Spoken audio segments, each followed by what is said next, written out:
Hi, Kendra. How are you? It's so nice to see you again. Hi, it's nice to see you too. Hi, how's your day? Did you do anything exciting today? Yeah, after school, I ended up walking my foster parents' dog with my stepsister, so that was pretty nice to just relax. Good, nice. And I have a puppy too. He's adorable. So I think that's something really good that you did today. Cool. I hope to get to meet your dog one day. Yeah. So, Kendra, so the reason we're meeting today is just to get to know each other. I would love to know more about your story. And in order for us to get to know each other, I think we have to go over some questions. They'll be fun. And then you can just explore. I can just explore and get to know more about your story and see how we can expand from there and work on your treatment goals. Okay? Okay, Awesome. So tell me about yourself. How old are you? I'm 16, You're 16 years 16. old. Mhm. Good. Okay. And are you working right now or are you just in school? No, I'm not working. I'm pretty much just like straight up school because my parents, well, my foster parents have like a strict schedule. So I have to make sure that I'm like doing good in It's your school. priority. Hmm. Good. Okay. That's good to know. School's important, okay? All right. And so tell me where you were born. Where are you from? Yeah. So I live right now in Mesa, Arizona. But I was born in Tempe, and then which is weird because my parents met in Nogales, Arizona. So it's like if it's not one place, it's another, which is Mm-hmm. weird. But I live in Mesa right now. You're in Mesa. Okay. How do you like it here? It's all right. It could get hot sometimes. But it's okay. And being with my foster parents, it's okay too. They're very supportive. But I do miss my family, sometimes. So it's difficult to be there with them and then not be with my family. So Right. Right. I can definitely see that. I mean, that sounds difficult. And I would love to explore more of that and we can talk about that. Okay, if you're ready for it. So, let me just make sure that I understand. So, your parents met in Nogales, Arizona, but you were born in Tempe, Arizona, and then you had to move to Mesa, right? Arizona? yeah. Okay. But you're saying you like it, that it's something that it's a little bit difficult, but you are comfortable at your foster parents, right? Mhm. Okay. So, what brings you in today? Like, what is your um like what's your idea for therapy? Like, what I want to say, like, what brings you in? What are your goals for services? Yeah. So I'm here because my foster care worker, Callie, she referred me and she recommended me to get therapy. Um, I know I probably have some stuff that I got to work on. So I'm kind of okay with her, sending me here. Um, but I've been just experiencing some rough, I guess, feelings, and I cry a lot, and I just miss my parents a lot, and it's just difficult. So I'm thinking maybe that's why she told me, or not told me, but she recommended me to, you know, give therapy a try. Okay, awesome. Okay, thanks for sharing that. I know that's not, easy to share. And you mentioned your parents, right? So, tell me more about that. Your parents, your natural Yeah. parents. So my parents, like I mentioned, they met in Nogales. My mom actually, she had me like really young. I think she was like close to finishing high school, and then I came out. Ha. And then my dad, I miss him a lot. Um, he's not here. There was an accident that happened when I was 8 years old, and he didn't make it.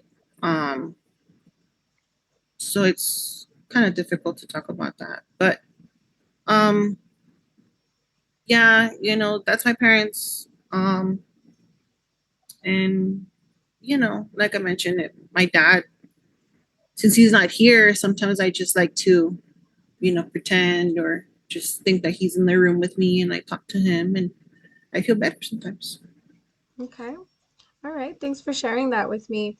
It sounds like you've experienced some loss, right? Like you're saying he didn't make it. So like So how old were you when he didn't make it? Like, tell me more. So I was 8 years old when my dad died because of the accident, and then I have two other siblings that they were also in the accident with me. My brother Roy and my sister Madeline. Um, yeah, so I hope they're doing okay. I miss my siblings. Okay. All right. So, from what I see, and I just want to make sure I understand the story. So, your dad passed away, right? Hmm. Fortunately, when you were younger, there was an accident. Okay. So, and then, when that happened, when your dad, passed away and stuff, tell me more about your story. So, what happened with mom, like your natural mom? Yeah, so with my mom, it was, I don't, to be honest, I don't think she might have, you know, taken it very well. She'll drink here from time to time, and it's just rough sometimes because when she does that, I kind of have to step it up and take care of my siblings, and it's just a lot to have to, be on top of. Um, but I mean, my aunt like had moved in, um, and she kind of helped, you know. Um, but I'm just trying to make sure that I keep it together for my mom. Yes, yes. And that's a difficult task, right? And since you're 16, I definitely understand. It sounds like there's a lot on your plate that would be a lot on anybody's plate. So I understand why you're sad. I understand, why you're feeling this type of way. You have experienced some negative, emotions, and you have experienced a lot of trauma when it comes to, the loss in your family. So I can definitely see that. So you mentioned your aunt Marla. How Yeah, do you feel about her? she's okay, I guess. I mean, when she moved in, it's like she was treating me like, I don't know, a certain way. I felt like I was getting told what to do. And when this whole time I've been doing everything on my own, and I felt like it was just, I was just being treated like a little kid. And I don't like being treated like a little kid. Um, so it's been pretty rough. Right now, my aunt Marla, she has my siblings because of something that happened with my mom, like where we were living. Um, you know, something like I mentioned, um, there's a fire and there's a lot of people when I got there, and there were so many adults and the fire and the police, and I didn't even know what to do, but I just know that I got separated from my mom. Um, and now I'm with my foster parents, with which they're supportive, but I'm separated from my siblings, which is kind of rough. Yeah, I can see how that can be rough, adjusting to different environments, adjusting to one home, and then having to, learn the rules and expectations and everything in a different home. I can see how that's difficult. But like I mentioned before, I am glad that you are here, and now that I know a little bit more about your story that I appreciate you sharing with me. We can work on that. We can definitely work on what you're expressing. You're saying you're crying because, it might be due to this. You mentioned a lot of, trouble getting out of bed and stuff. So I definitely see the story and, kind of where you might be coming from. But the good news is that I can tell you there's a lot of growth that we can do in therapy. There's a lot of things that I can educate you on that might help you. They're called coping skills. So there's like healthy ones and then there's unhealthy ones. That just means there's things that we do when we feel a certain type of way that can be, healthy for us. And then there's things that we can do that are not that are unhealthy for us. So, in your case, can you tell me a little bit about unhealthy things maybe that you might do that you feel like you do, or maybe some healthy things that you think you do when you're feeling this type of way about everything you just told me? So I think some unhealthy stuff is just I just cry randomly. I can't help it.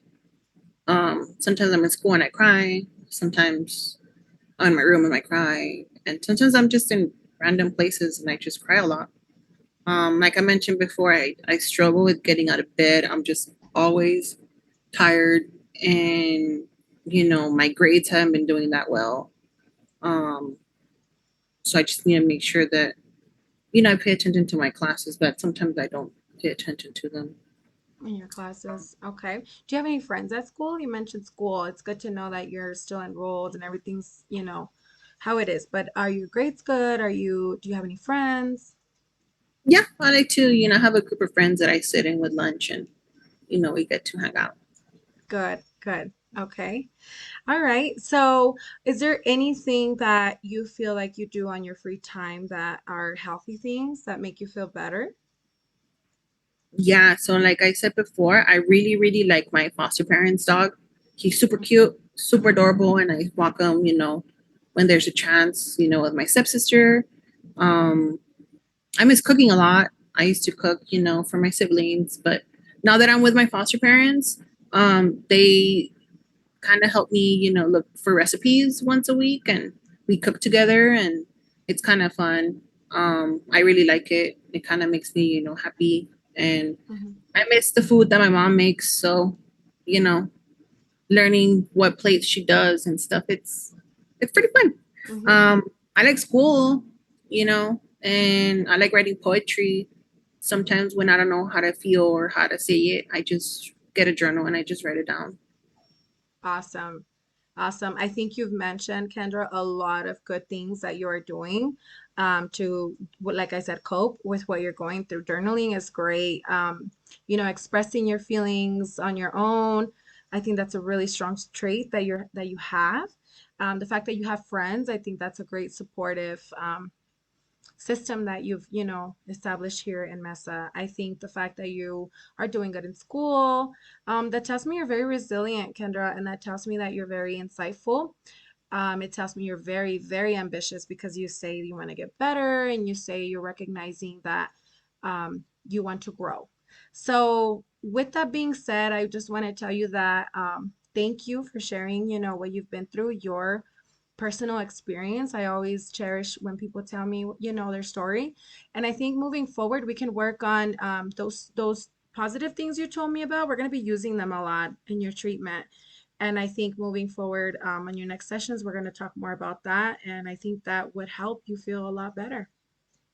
Okay. So, is there any questions you have um, or anything else that you wanted to add about your story?